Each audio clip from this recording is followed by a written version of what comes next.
Revolusi Nikita berlanjut keseruan Presiden, Anies dan Rizik dipanggil Bareskrim.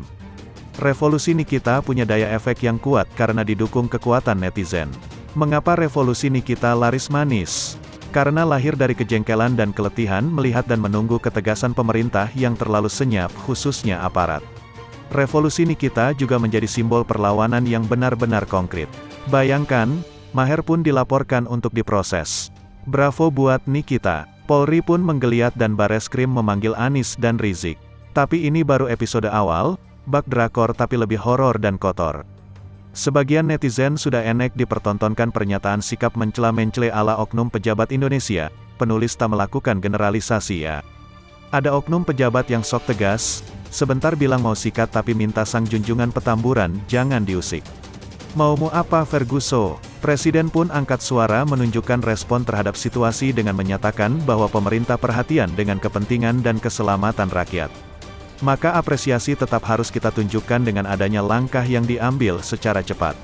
Salah satunya dan terlihat yaitu Kapolri mencopot 2 Kapolda yang terkait dengan kasus kerumunan massa yang melanggar protokol di tengah pandemi. Persoalannya kan tak hanya soal keselamatan rakyat di tengah pandemi. Ada aksi radikalisme yang mengancam dan rongrongan ke Republik dan pemerintahan yang sah saat ini. Presiden pun masih menanggung beban yaitu di tengah kondisi resesi dan masih mengalami sindemi, istilah baru mengenai pandemi. Tapi dibuat rempong oleh oknum pemimpin ormas yang sangat agresif merongrong pemerintah. So, kalau minta dukung pemerintah, ya jelas pemerintah kalau tak mau tertimpa masalah makin ruwet ya urus bagiannya sendiri, begitu kan? Kalau tak diurus ya repot dan rempong sendiri dan toh rakyat juga jadi korbannya yang notabene pendukung pemerintah. Upaya menantang dan merongrong itu bukan hanya gonggongan semata tapi sudah berwujud pada perang terbuka secara politik. Ditambah aksi jalanan yang makin nyata, maka narasi menunggu bisul pecah, rekaan penulis, atau mengibas semak sudah tak berlaku lagi. Kan sudah keluar dari semak, apalagi yang ditunggu? Suruh masuk ke semak lagi, suruh balik ke Saudi lagi. Nggak mungkin, malah sebelum kedatangannya si HRS sudah berkoar dengan kode yaitu, revolusi berdarah. Penulis pikir ini ucapan yang tak main-main. Karena jejak digital menunjukkan bagaimana aksi anarkis mereka yang sudah memakan korban dalam kurun waktu yang cukup lama. Gaya persekusi dan aksi anarkis itu seakan dihalalkan dan semakin mengoyak kebinekaan dan mencabik keharmonisan bangsa. Pemerintah harus diakui agak kedodoran dalam hal ini. Mengapa? Kita punya intelijen, ada BIN, ada One Team Press. Maksudnya adalah pihak intelijen sudah bisa memprediksi kejadian kerumunan massa ormas yang sedang euforia karena kehadiran sang petinggi pujaan mereka. Gini loh, segala sesuatu zaman sekarang ini kecuali ada tindakan the hand of God, bisa diprediksi. Ramalan cuaca saja bisa diprediksi, kenaikan saham atau peluang bisnis diprediksi.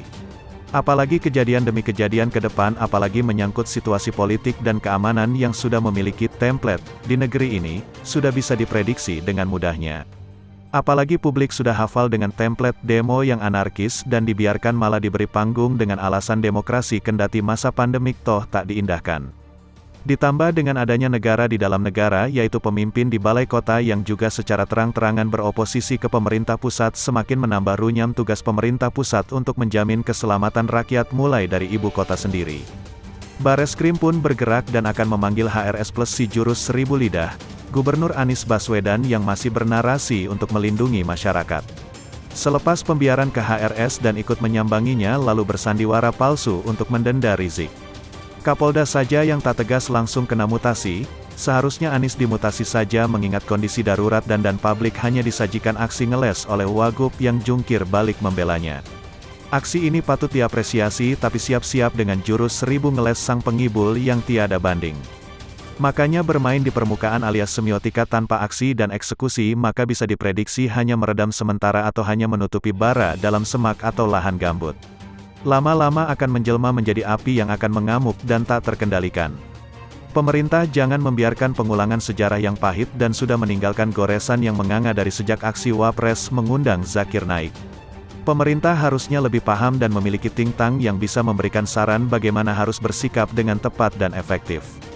Kalau tidak maka akan muncul Nikita-Nikita baru untuk melawan. Akankah para Srikandi Nikita yang akan jadi pahlawan yang kita terus andalkan melawan para gerombolan perongrong NKRI?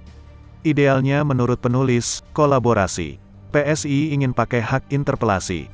Efek bola salju, kasus Rizik, akan mengenai Anies. Game on. Permainan sudah dimulai. Dengan judul efek bola salju yang mulai menggelinding terkait aksi pembiaran yang dilakukan Pemprov DKI Jakarta, utamanya Anies Baswedan dan Ahmad Riza Patria sebagai pucuk pimpinan ibu kota negara tersebut.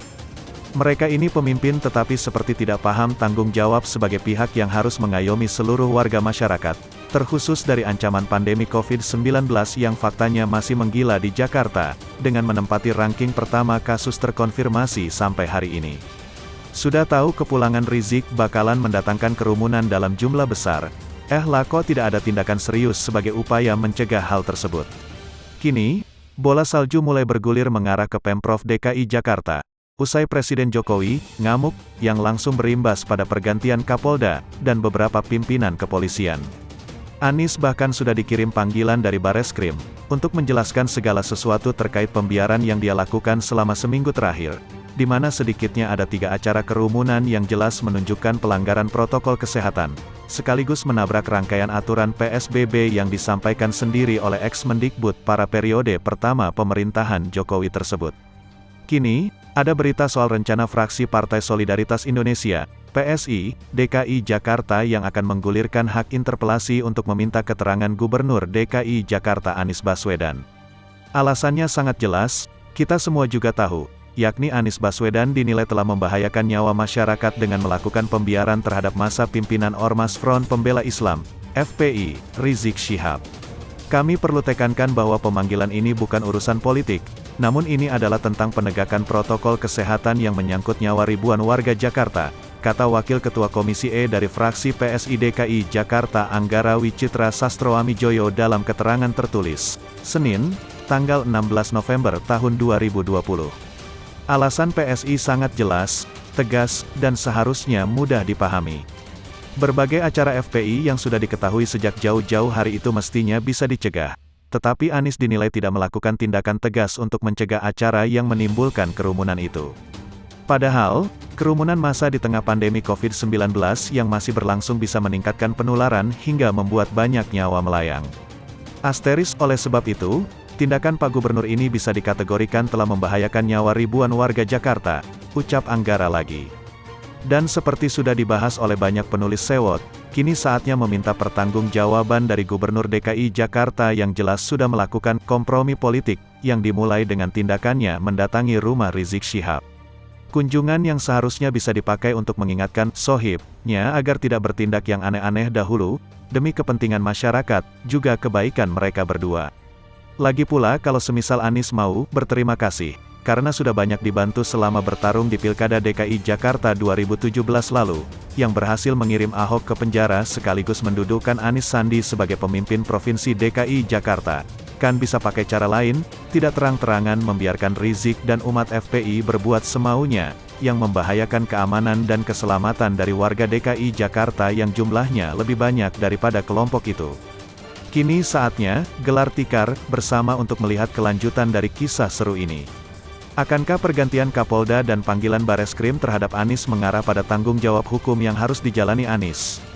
Saya tak hendak menyebut hal ini, karma Ahok. Tetapi konsekuensi dari ulahnya sendiri yang terakumulasi sejak Oktober tahun 2017, bulan pertama di mana ia dilantik sebagai Gubernur DKI Jakarta. Kita lihat juga semampu apakah orang ini berkelit lagi, yang tentu dimulai dengan kesediaan datang memenuhi panggilan dari pihak yang berwajib.